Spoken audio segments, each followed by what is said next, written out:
Wilhelm König's hands moved across the clay surface with the practiced delicacy of a man who had spent 3 years disappointing his superiors.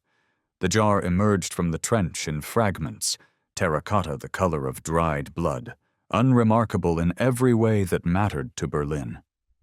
He was 48 years old, and he could feel each of those years in his lower back as he knelt in the Iraqi dust. The heat was a living thing.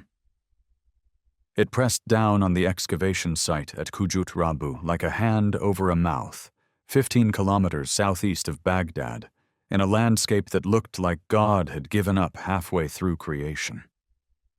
Sand worked its way between König's teeth. The smell of sun-baked clay mixed with his own sweat, creating an odor he'd long stopped noticing. This was his 3rd season in Iraq, and he had exactly nothing to show for it. Nothing that would satisfy the men in dark uniforms who wrote his funding checks. Nothing Aryan, nothing pure, nothing that proved what Berlin wanted proved.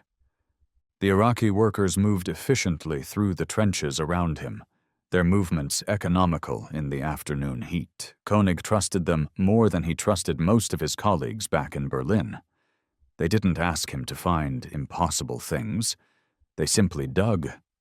He brushed away another layer of packed earth, and that's when he saw it. A copper cylinder, nested inside the clay jar like a secret someone had tried very hard to keep. König's breath caught. His fingers, calloused from years of field work, traced the edge of the metal. It was corroded, green with age, but the construction was deliberate. Too deliberate. A copper sheet, rolled into a cylinder, sealed at one end. And inside that, barely visible through 2,000 years of oxidation, an iron rod. The arrangement was impossible. König had been an electrical engineer before he'd become an archaeologist, before the First War had rearranged his life and most of Europe along with it. He knew what he was looking at. He just couldn't allow himself to believe it. Das ist unmöglich, he whispered to the sand and the silence. He looked up quickly, scanning the other workers in the trench. No one was watching him. The realization that followed made his hands start to shake, and it wasn't from excitement. An engineer looked at this configuration and saw one thing: a galvanic cell, a battery. But this jar was Parthian. The Parthian Empire had fallen in 224 CE. This piece of clay and copper and iron had been buried for more than 16 centuries. Alessandro Volta wouldn't invent the electric battery for another 16 centuries after that. König wrapped the jar carefully in canvas, his heart hammering against his ribs in a rhythm that had nothing to do with the heat. This could be career-defining. This could change everything they understood about ancient technology. Or this could end him. He knew which outcome Berlin would prefer. 2 weeks later, in a rented room above a Baghdad coffee house, König lit the kerosene lamp and watched shadows crawl across walls that had heard 1,000 secrets whispered in languages he didn't speak. The evening call to prayer drifted through the shutters, beautiful and alien. He'd found 11 more jars, 12 in total, all identical, scattered through the same stratum of earth. The pattern was too consistent to ignore, too precise to be anything but intentional. Rashid al-Tikriti arrived exactly when he said he would, which was one of the many reasons König trusted him. He was 30-something, an engineer who'd trained in Cairo, a translator who spoke 5 languages, and a man skeptical enough to be useful. König needed skepticism. He had enough belief for both of them, and belief without scrutiny was how men ended up publishing fantasies. "You're certain about this?" Rashid asked in English, examining the replica they'd built from König's sketches. Clay jar, copper cylinder, iron rod. Everything measured precisely, everything constructed to match the originals. "I'm certain about nothing," König replied, which was the most honest thing he'd said in weeks. "But we test anyway." They'd borrowed a voltmeter from the German hospital, the kind used for checking nerve response in patients. König had told them it was for a medical experiment, which wasn't entirely a lie. They were about to diagnose whether human history had a blind spot or whether he'd simply gone mad in the heat. Rashid poured grape juice into the replica jar. The liquid was dark, acidic, the kind of simple electrolyte that any ancient culture with access to fruit could have produced. The sour smell filled the small room, mixing with kerosene smoke and the sweat of two men about to commit themselves to a truth that could ruin them both. König attached the copper wire. His fingers remembered this from another life before archaeology, when he'd worked with circuits and understood the way electricity moved through metal like water through pipes. He connected the iron nail. The voltmeter sat between them, its needle resting at 0. For a moment, nothing happened. Then the needle trembled, hesitated, settled at 1.1 volts.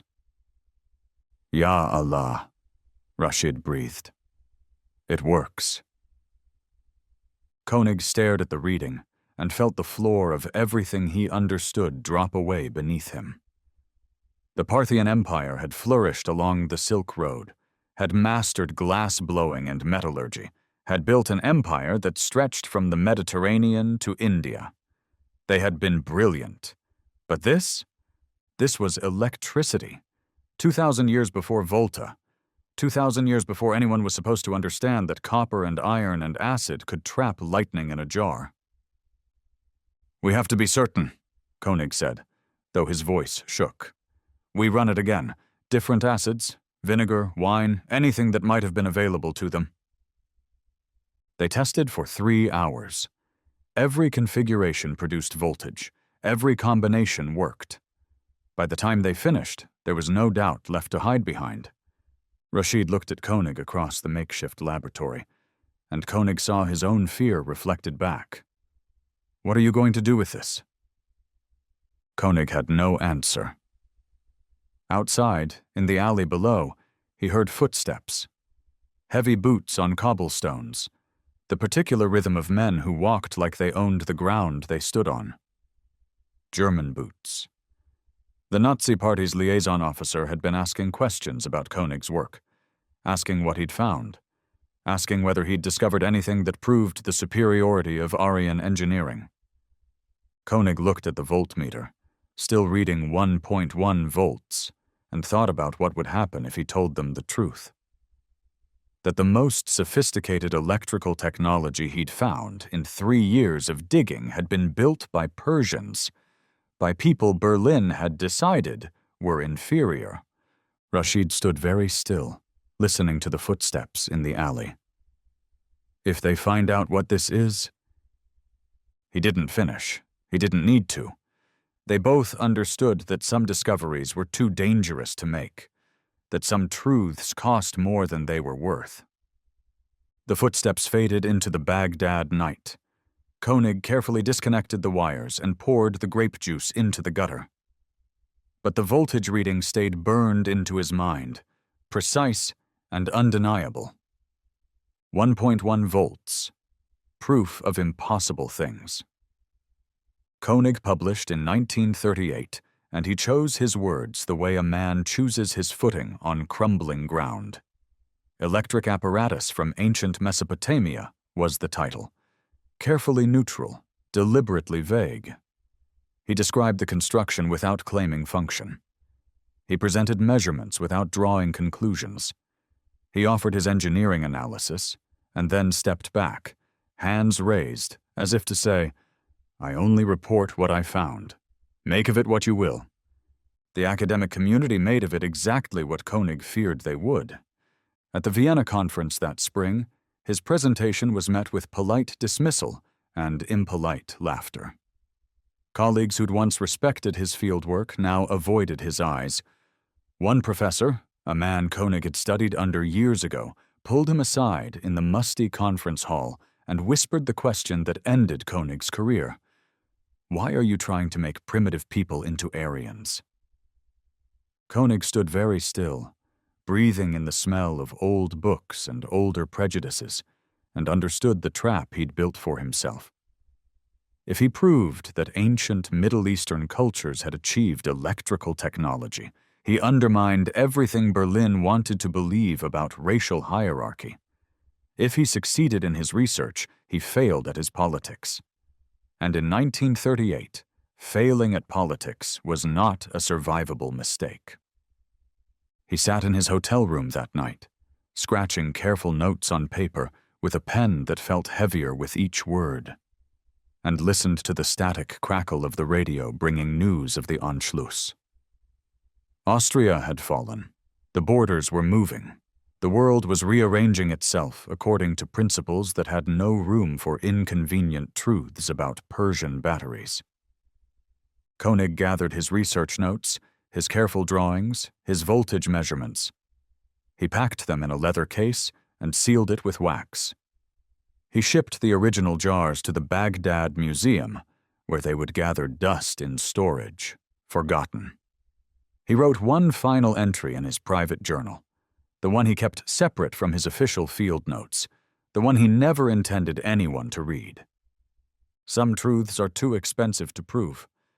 Then Wilhelm König went home to Germany, and he never published about the batteries again. He taught. He kept his head down.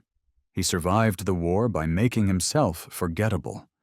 When he died in 1960, his obituary mentioned his work in Mesopotamian archaeology, but not the jars, not the copper and iron and impossible voltage, not the truth he'd found and then deliberately buried. The Baghdad batteries vanished into museum storage, catalogued and ignored. Wilhelm König vanished into history, remembered by no one who mattered. For 30 years, no one looked at those jars twice, until a woman with her own ghosts went searching for answers in the rubble of someone else's career. Dr. Marjorie Winthrop found them on a Tuesday in February 1977 in a storage room that smelled like a tomb. The Iraq Museum of Antiquities was cold despite Baghdad's heat, the kind of institutional cold that seeped up through stone floors and settled in your bones. Fluorescent lights buzzed overhead, their flicker giving everything a sickly, uncertain quality.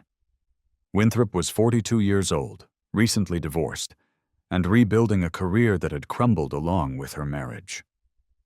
The Ford Foundation grant studying Mesopotamian trade routes was supposed to be her resurrection, a chance to prove she was more than the woman whose husband had left her for a graduate student.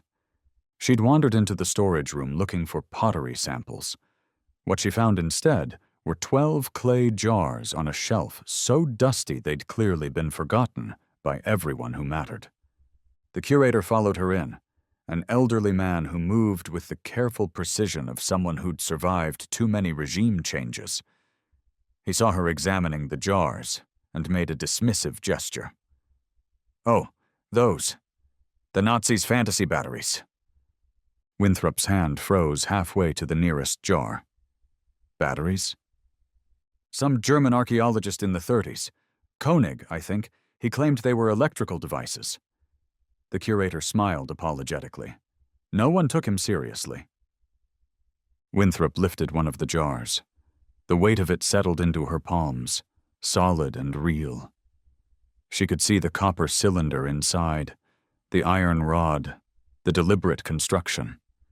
She'd studied enough Parthian metalwork to recognize craftsmanship when she saw it. This wasn't decorative. This was functional. "Do you have his original report?" The curator shrugged. "Somewhere.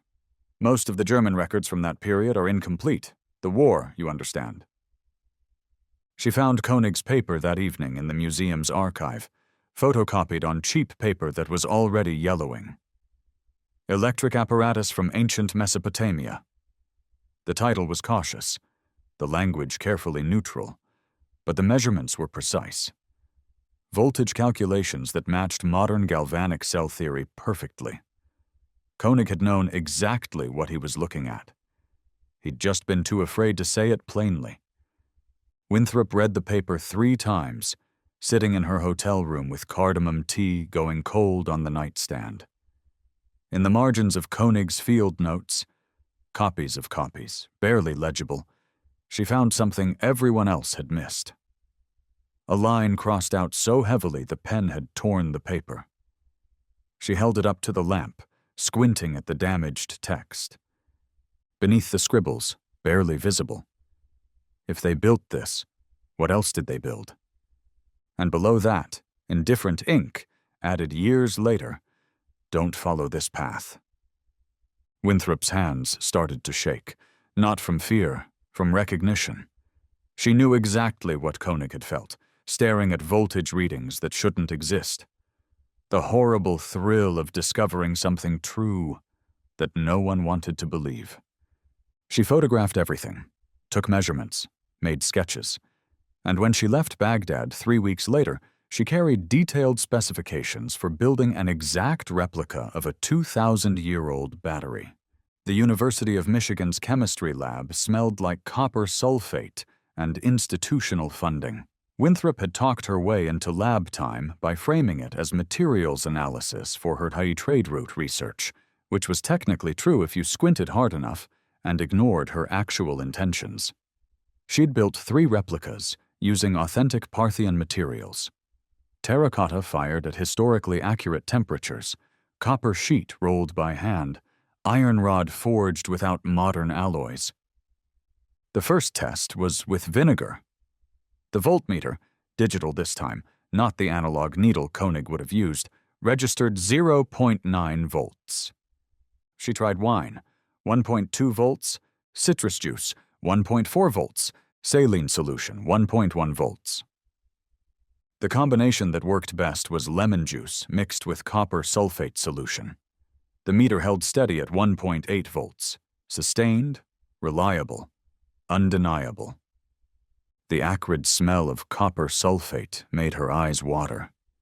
She held the wire between her fingers and felt the warm tingle of electrical current passing through her skin, and she understood in that moment that she was touching something that bridged 2 millennia. The Parthians had held this same wire, had felt this same sensation, had known. Her hands were shaking when she called Dr. Patterson, the department head, into the lab.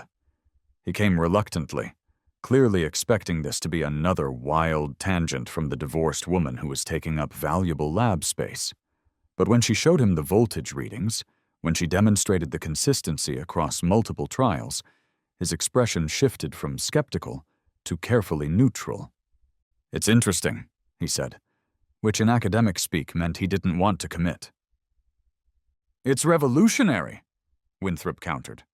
"This is electrochemistry, 2,000 years before Volta." "What's the application?" Patterson asked. And that was the question that mattered. Proof of function without proof of purpose was just a curiosity. Winthrop had an answer. She'd spent 6 weeks researching Parthian metallurgy, studying their jewelry techniques, reading every account of their silverwork. They'd been renowned for gilding, applying gold to silver so thin and perfect it seemed like magic. She set up the demonstration that would define the next decade of her life.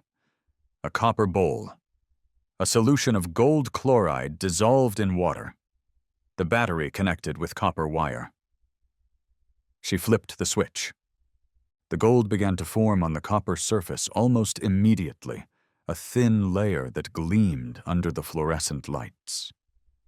Atom by atom, the electrical current was stripping gold from the solution and depositing it on the bowl. Electroplating, a technique that wouldn't be formally documented for another 2,000 years after the Parthians fell. "My God," Patterson whispered, "they used them for gilding." "They could have," Winthrop corrected, "but that doesn't explain why there's no record of it. No Persian texts, no Greek accounts, no Roman documents. The technology appears, functions perfectly, and then vanishes completely from history. Why?" Patterson didn't have an answer. Neither did anyone else. Winthrop published her findings in 1979. The paper was peer-reviewed, methodologically sound, and completely ignored by everyone who mattered. The academic response was identical to König's 40 years earlier, polite dismissal wrapped in scholarly language. At conferences, colleagues smiled tightly and changed the subject. But one emeritus professor, a man she'd never met, sent her a handwritten note on university letterhead yellowed with age. "My dear, you've proven the how, but you're asking the wrong question. The question isn't why they built them. The question is, why did they stop?" The descent took 5 years. 1980, Winthrop applied for tenure, denied. 1981, her grant funding wasn't renewed. Budgetary constraints. 1982, she was teaching 3 sections of introductory archaeology to undergraduates who didn't care about Parthian anything. 1983, colleagues stopped inviting her to faculty meetings. She'd become the battery lady, said with the kind of dismissive affection reserved for harmless obsessives. 1984, Dr. Carmichael, the new department head, called her into his office. "Marjorie, you're embarrassing the department." Her office grew smaller each year, or maybe she just accumulated more paper. Yellow legal pads covered in sketches and calculations. Styrofoam cups with rings of stale coffee dried to brown crust. The microfilm reader in the corner flickered whenever she used it, giving her headaches that lasted for days. She spent her evenings there, long after the building emptied, listening to rain against the windows and searching German archaeological archives for any mention of Wilhelm König. She found him eventually, died in obscurity in 1960. No significant publications after 1938. His career had ended exactly where hers was ending, with an impossible discovery that no one wanted to acknowledge. She tracked down his surviving relatives through university records and genealogy archives, wrote letters to an address in Munich, got no response, wrote again. Silence. The connection she felt to König across 4 decades was apparently one-sided. He'd left no instructions for future archaeologists who might follow his path. He'd simply buried his research and waited to die. In 1985, the university offered Winthrop early retirement. She was 50 years old. She cleared out her office on a Wednesday afternoon while the department was in a meeting she hadn't been invited to. 20 years of research fit into 3 cardboard boxes. Her daughter hadn't returned her calls in 6 months. She drank her coffee alone in her tiny apartment and wondered if König had felt this same hollow emptiness when his career had ended, or if he'd been relieved to escape the burden of knowing impossible things. The letter from Germany arrived 3 days later. The package was small, wrapped in brown paper that had survived international mail with surprising dignity.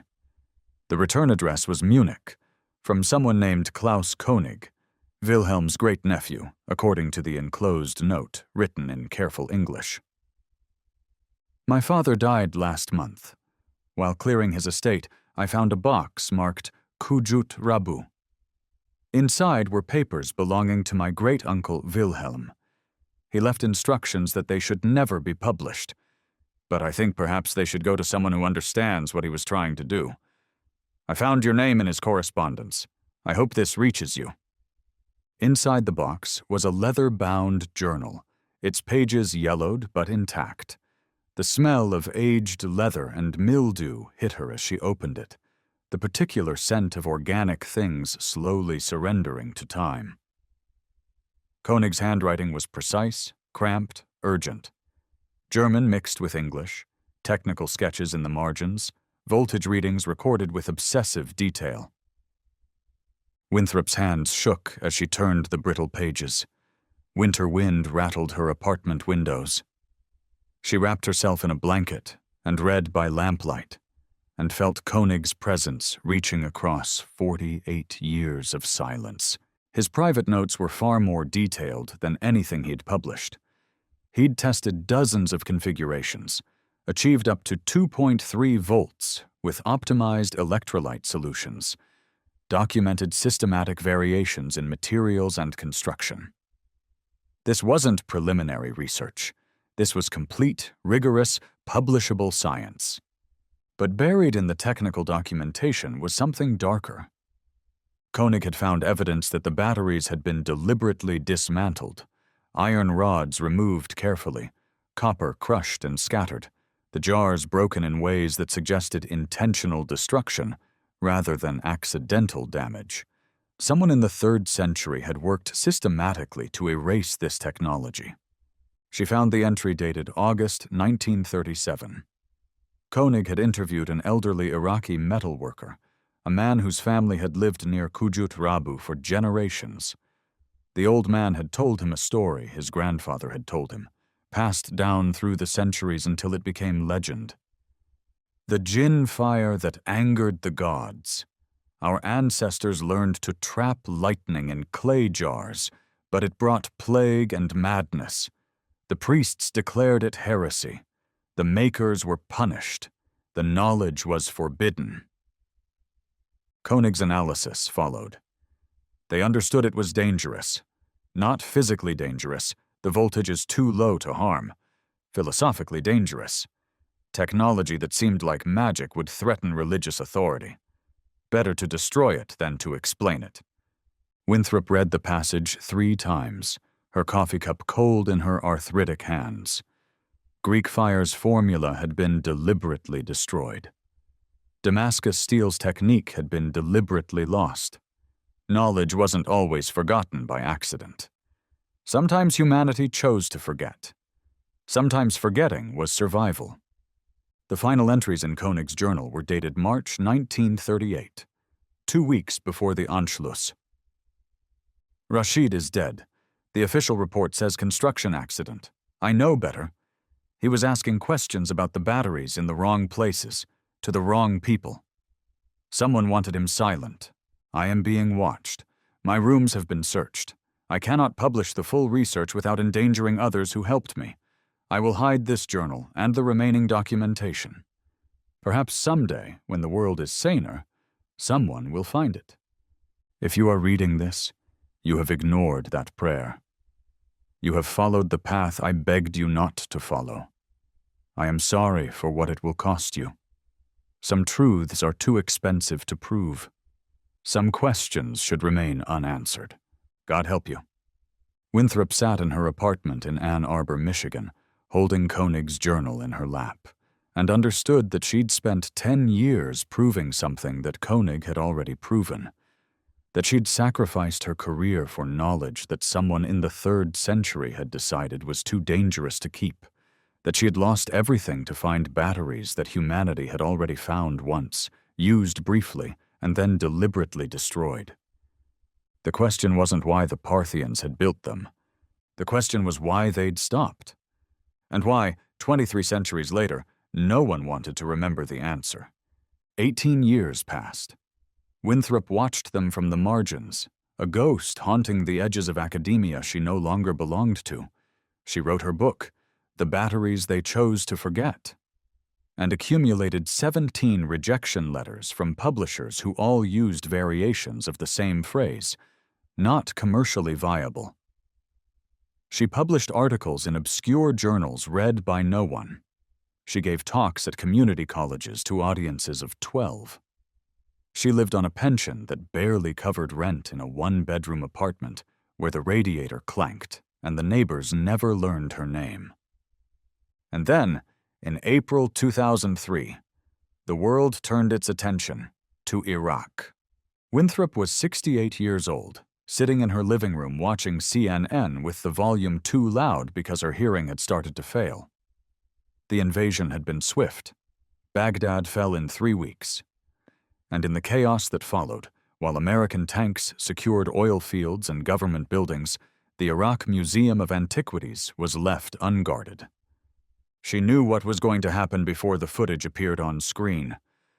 The museum was looted, thoroughly, systematically. Looters walked out with Sumerian statues, Assyrian reliefs, Babylonian tablets. 5,000 years of human civilization carried off in garbage bags and sold to dealers who asked no questions. The storage rooms were ransacked, the archives burned. Winthrop sat frozen, her coffee cup suspended halfway to her lips, and thought about 12 clay jars on a dusty shelf in a storage room that probably no longer had a roof. She made phone calls, contacted UNESCO, the Pentagon, anyone who might listen. Most calls went to voicemail. The ones that connected ended with the same polite dismissal. "Ma'am, we're dealing with an active war zone. Cultural artifacts are not the priority right now." "They're not artifacts," she wanted to scream. "They're proof. They're memory. They're the only evidence we have that this happened before." But she said nothing. Just hung up and dialed another number. By September, she'd exhausted every contact she'd made in 4 decades of archaeology. Finally, a former student working with a restoration team agreed to include her in their embedded group. The State Department thought she was documenting pottery. She didn't correct them. Baghdad in September 2003 smelled like smoke and chemicals, and something else Winthrop couldn't quite name. Destruction, maybe. The physical manifestation of forgetting. She stepped out of the armored vehicle into heat that made 1977 feel like a pleasant memory, and looked at what remained of the Iraq Museum of Antiquities. The facade still stood, but that was generous. Windows gaped like missing teeth. Scorch marks climbed the walls in patterns that suggested accelerant. The front doors hung at angles that defied their hinges. Inside was worse. Glass crunched under her boots with every step. The display cases that had once held cuneiform tablets were empty, their contents scattered or stolen. Burn marks scarred the walls. Graffiti in 3 languages competed for space with bullet holes. The smell of ash hung in the air, mixing with the chemical residue of whatever had been used to start fires, in rooms that should have been fireproof. Winthrop moved through the destruction like she was walking through her own autopsy. Every empty shelf was a wound. Every burned archive was an amputation. The storage room where she'd found the batteries in 1977 didn't exist anymore. The ceiling had partially collapsed. The shelves that had held thousands of artifacts were overturned, their contents looted or destroyed or buried under rubble. She stood in the doorway, dust motes drifting through shafts of sunlight that came through holes in the roof, and tried to remember exactly where the jars had been. 3rd shelf from the left, eye level, 12 clay vessels that contained the secret of ancient electricity. She found 3. They were damaged, copper cylinders crushed, iron rods missing. One jar was cracked so badly it was held together mainly by hope and centuries-old bitumen. The others weren't much better. Everything else, König's original field tags, her own photographs, and notes that she'd left with the museum in 1979, all the documentation was gone. Stolen, burned, or buried under tons of collapsed masonry. A museum curator, one of the few who'd stayed through the looting, found her sitting on the floor of the storage room holding a fragment of copper cylinder. "They took everything metal," he said in English. His voice was flat, hollowed out by weeks of bearing witness. "Melted it down, sold it for scrap." 26 years of research, 70 years of mystery, 2,000 years of carefully preserved evidence, reduced to rubble and ashes and scrap metal prices. Winthrop understood in that moment what König had understood in 1938. The batteries didn't vanish by accident. Not in 224 CE, when the Parthians destroyed them. Not in 1938, when König buried his research. Not in 2003, when looters melted them down for copper. Every generation finds a reason to burn the library.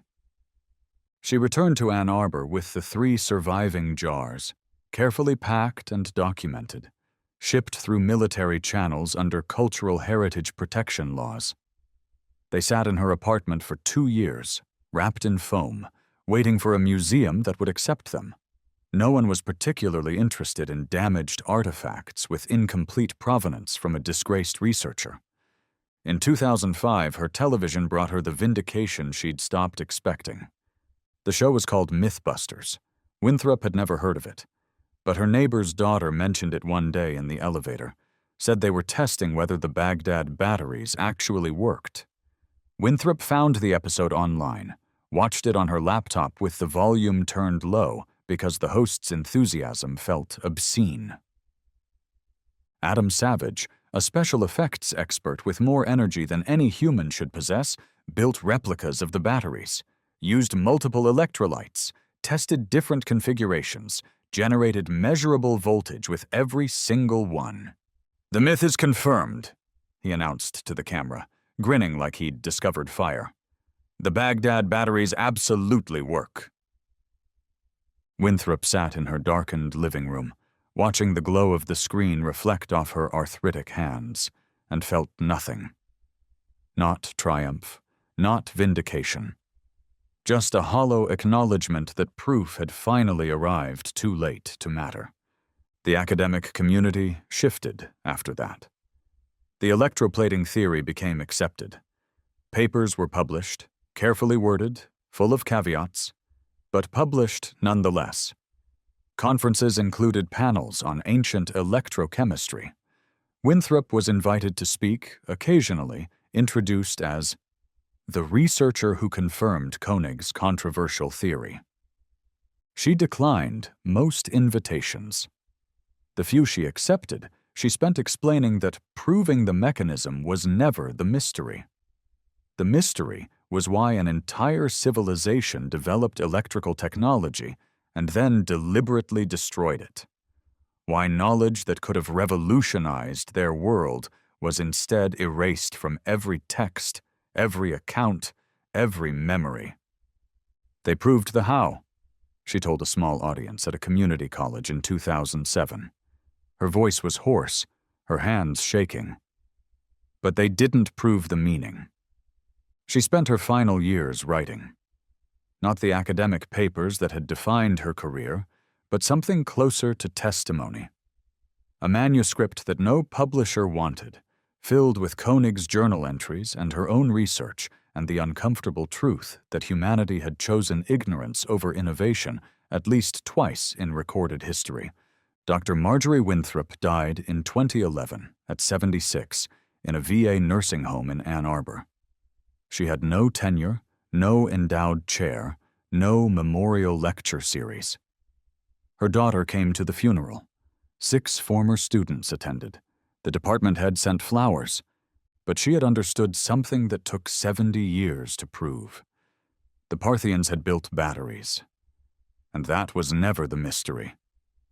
The mystery was why they stopped. Today, in museums scattered across 3 continents, the surviving Baghdad batteries sit in climate-controlled cases behind glass that reflects the faces of visitors who stop to read the plaques. The British Museum displays one. The National Museum of Iraq, rebuilt after the 2003 looting, houses the 3 damaged survivors Winthrop saved. Universities keep replicas for demonstration, teaching tools that generate voltage on command. The plaques explain the construction: terracotta jar, copper cylinder, iron rod. They describe the probable function: electroplating, gilding, possibly medicinal applications using electrical stimulation. They mention Wilhelm König's discovery and Marjorie Winthrop's confirmation. They note the Mythbusters episode that brought mainstream attention. What they don't explain is why. Why a civilization advanced enough to understand electrochemistry would destroy every trace of that knowledge. Why no Persian text, no Greek account, no Roman document mentions technology that would have seemed like the power of gods. Why the batteries appear in the archaeological record, function perfectly when recreated, and then vanish as if they'd never existed. Alternative theories persist. Religious artifacts producing divine spark, medical devices for pain relief through electrical stimulation, storage vessels for sacred scrolls that were never meant to generate current at all. The truth is, we will never know for certain. The context was lost to time first, then to ideology, and finally to war. But the deeper question remains, the one that haunted König and consumed Winthrop and continues to echo in the silence of museum galleries. If the Parthians had electrochemistry 2,000 years before Volta, what else did they have? What other knowledge did they develop and then deliberately choose to forget? 2 lives were consumed by this mystery. 2 careers ended in obscurity, both punished for the crime of discovering truths that society wasn't ready to acknowledge. König died silent, his research buried. Winthrop died speaking, her words unheard. Both proved right too late for it to matter to their lives. But their obsession preserved the question, and perhaps that's what matters. In a museum in London, a school group clusters around the Baghdad Battery display. A teacher explains how it works, her voice enthusiastic but simplified for children who will forget this by tomorrow. One girl, maybe 10 years old, asks the question adults have learned not to ask. If they could make this, why did they stop? The teacher doesn't have an answer. She moves the group along to the next display, to artifacts with simpler stories and clearer meanings. The battery sits in its case, copper and iron and clay, generating no current, holding no charge, keeping its secrets. Modern lithium batteries in the pockets of passing visitors contain thousands of times more power, can store energy for days, drive devices the Parthians couldn't have imagined. 2,000 years of human ingenuity separates ancient clay from modern lithium. 2,000 years. And we almost forgot it existed at all. The Baghdad batteries sit in climate-controlled cases, under glass, surrounded by plaques explaining what they are. But not why they were made. Not why they were destroyed. Not why humanity built them once and never again for 2 millennia. Some questions don't have answers. But the asking of them, the refusal to forget, that might be the only thing that keeps us from forgetting ourselves. König understood this when he buried his research rather than endanger others with the truth. Winthrop understood it when she chose to preserve 3 damaged jars instead of letting them disappear into the chaos of war.